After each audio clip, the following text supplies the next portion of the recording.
Salam sejahtera kumpulan kami ucapkan kepada puan dan semua. Nama saya Ung Wai Kin, nombor metrik 254543. Tajuk pembentangan kumpulan kami pada hari ini ialah isu pengabaian warga emas. Warga emas boleh dikategorikan sebagai individu yang berusia 60 tahun dan ke atas. Berdasarkan statistik di Malaysia, jumlah warga emas di Malaysia akan memecah 3.21 juta pada tahun 2020. Dan isu pengabaian warga emas semakin menular di Malaysia pada kebelakangan ini. Hal ini telah meninggalkan kesan yang buruk kepada warga emas, masyarakat dan negara. Isu pengabaian warga emas boleh dilihat dari dua aspek, iaitu secara fizikal dan secara emosi. Dari aspek fizikal, warga emas telah diabaikan oleh ahli keluarganya di mana mereka tidak diberi tempat tinggal yang sepatutnya. Mereka juga tidak diberi keperluan asas seperti barang kegunaan harian, minuman, dan makanan daripada ahli keluarga mereka. Hal ini menyebabkan mereka terpaksa hidup secara berdikari dan berseorangan di rumah. Ada yang mereka telah dihantar kepada rumah orang tua. Hal ini adalah tidak berperi kemanusiaan. Dari aspek emosi pula, warga emas telah diabaikan oleh ahli keluarga mereka di mana ahli keluarga mereka telah menghentikan segala bentuk komunikasi dengan warga emas. Misalnya, mereka tidak lagi menjarahi dan bertanya khabar berkaitan masalah yang dihadapi oleh warga emas. Selain itu, ahli keluarga mereka juga tidak memberi kasih sayang, keprihatinan dan penghargaan kepada warga emas yang susah payah membesarkan mereka sejak kecil lagi. Selain itu, warga emas juga tidak diberi penjagaan yang baik daripada ahli keluarga mereka. Hal ini telah menunjukkan warga emas telah menjadi individu yang tua dan berbanan kepada kehidupan ahli keluarga mereka. Hal ini tidak sepatutnya berlaku. Jadi, warga emas telah diabaikan dari aspek emosi.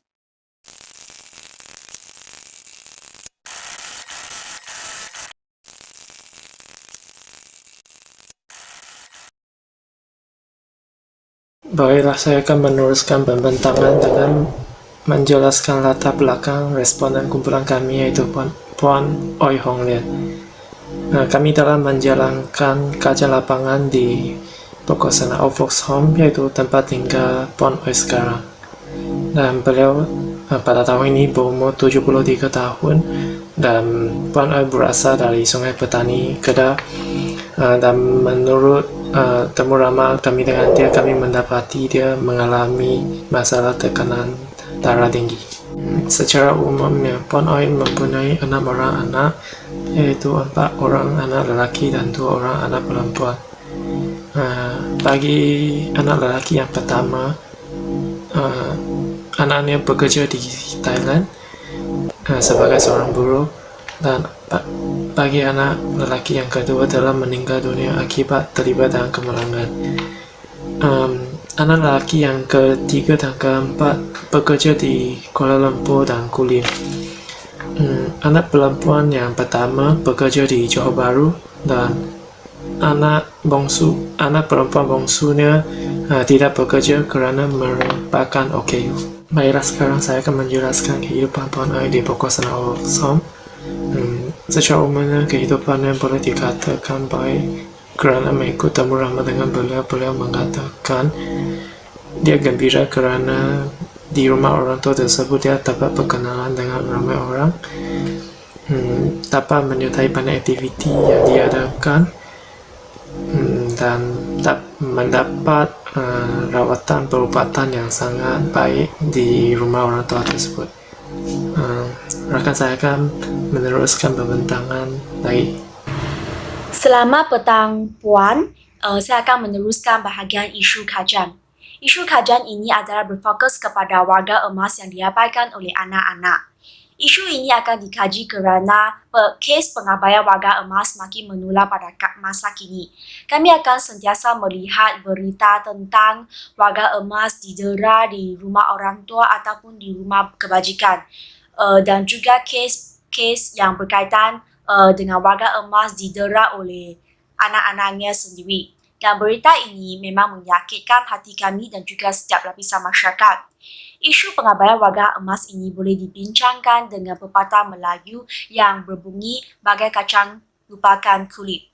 Menjaga ibu bapa merupakan tanggungjawab semua orang anak-anak. Hal ini kerana ibu bapa kita telah mengorbankan banyak masa, wang dan tenaga untuk membesarkan kita. Tanpa ibu bapa, kita tidak dapat datang ke dunia ini dan menikmati segala barang kebendaan yang terbaik yang disediakan oleh ibu bapa kami. Jadi, setiap anak haruslah memikulkan tanggungjawab untuk menjaga ibu bapa ketika mereka sudah tua. Dalam kajian ini, kami akan mengkaji tentang punca berlakunya isu pengabaian warga emas oleh anak-anaknya dan juga kesan-kesan yang akan dibawa kepada warga emas itu ataupun anak-anaknya. Terima kasih atas penjelasan yang disampaikan oleh rakan-rakan saya sebelum tadi. Nama saya Yo Chun Wing, nombor matrik 253936 dan saya akan menyampaikan tentang punca yang mengakibatkan responden kami diabaikan oleh anak-anaknya. Selepas kami menembu bual dengan beliau, kami telah berjaya mengenal pasti bahawa terdapat 5 punca yang mengakibatkan beliau diabaikan oleh anak-anaknya. Antara faktor yang telah kami berjaya mengenal pasti ialah beban yang ditanggung oleh anak-anak beliau terhadap beliau, kesibukan anak-anaknya dalam urusan seharian, keasikan anak-anaknya untuk mengejar kehidupan materialistik, kekurangan penghayatan agama oleh anak-anaknya dan hubungan yang ringan antara beliau dengan anak-anaknya. Punca yang pertama ialah beliau telah dianggap sebagai sesuatu beban yang amat memberatkan bagi anak-anaknya. Sebagaimana yang kita sedia maklum, beliau yang telah berumur 73 tahun sememangnya memerlukan penjagaan yang amat rapi, tidak kira sama ada dari segi kewangan ataupun masa. Menurut beliau, anak-anaknya menganggap beliau merupakan sesuatu beban yang amat berat kerana mereka tidak mempunyai komitmen yang tinggi untuk menjaga ibu mereka yang telah uzur dan mereka tidak mempunyai masa yang cukup dan situasi kewangan yang baik untuk menjaga ibu mereka yang amat menyayangi mereka.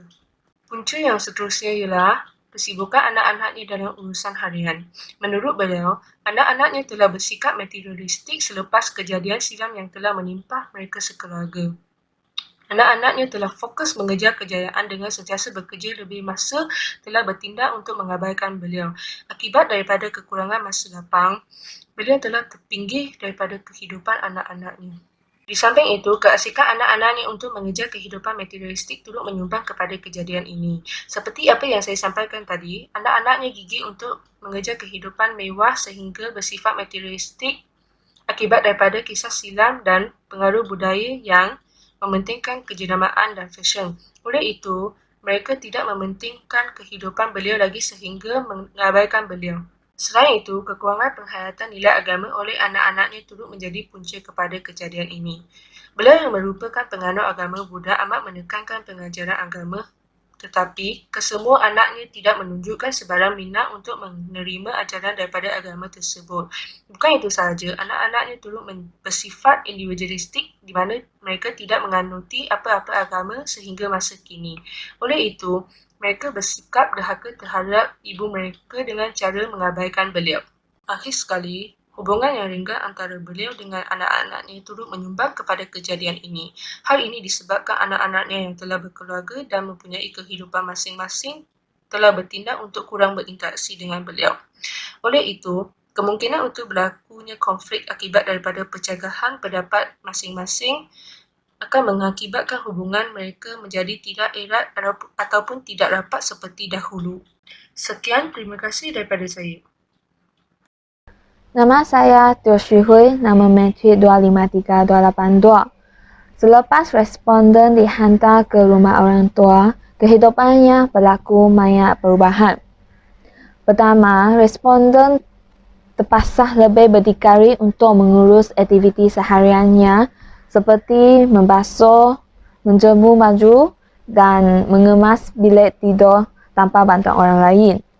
Manakala dalam aspek emosi responden adalah terjejas, beliau berasa sedih dan sakit hati apabila fikir balik keputusan yang dibuat oleh anak-anaknya, iaitu hantar beliau masuk ke rumah orang tua. Kerana responden masih mengharap anak-anaknya boleh menjaganya.